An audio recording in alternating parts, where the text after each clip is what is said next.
हिसार लोकसभा चुनाव में अगर सबसे ज्यादा किसी हल्के की चर्चा है तो वह है आदमपुर की। आज फिर भाजपा नेता कुलदीप बिश्नोई आदमपुर हल्के में पहुंचे और कार्यकर्ताओं की बैठक ली। बैठक में आदमपुर हल्के के कार्यकर्ताओं ने भाग लिया। कुलदीप बिश्नोई ने इस बैठक में बार बार कार्यकर्ताओं के सामने हाथ जोड़े और कहा कि वोट सिर्फ भाजपा को ही देना है। अगर भाजपा को वोट नहीं दिया जो मेरा नुकसान हो जाएगा। कुलदीप ने कहा कि मेरी आंखें नीची मत झुकने देना, मुझे या मेरे परिवार को देखकर वोट करना। आप यह भूल जाना कि भाजपा की टिकट पर कौन प्रत्याशी है, चौधरी भजनलाल के सामने रखकर वोट करना। कुलदीप ने कहा कि अगर किसी के काम नहीं हुए तो मुझे बता देना, मैं व्यक्तिगत तौर पर वह काम कर दूंगा, मगर किसी तरह की नाराजगी मत रखना, यह मेरी हाथ जोड़कर विनती है। कुलदीप ने कहा कि अगर मेरी कढ़ाई में हलवा नहीं होगा तो प्रसाद कहां से कहूंगा।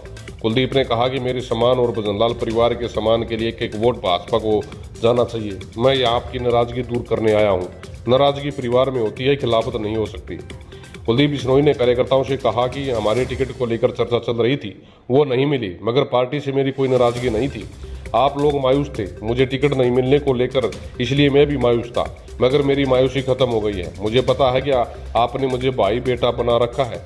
मेरी मायूसी खत्म हो गई है तो आपकी भी पूर्ण रूप से खत्म होनी चाहिए, यह मेरी हाथ जोड़कर प्रार्थना है। कुलदीप ने कहा कि कांग्रेस के लोग बहकाने आएंगे, आपको कहेंगे कुलदीप इशारा कर गया। मेरी आपसे यही प्रार्थना है, जो आदमी भजनलाल को मन से चाहता है, चाहे वह आदमपुर का हो या हिसार लोकसभा का, हरियाणा का हो या राजस्थान का, हमने भारतीय जनता पार्टी का वोट देने हैं, यह मेरी हाथ जोड़कर प्रार्थना है।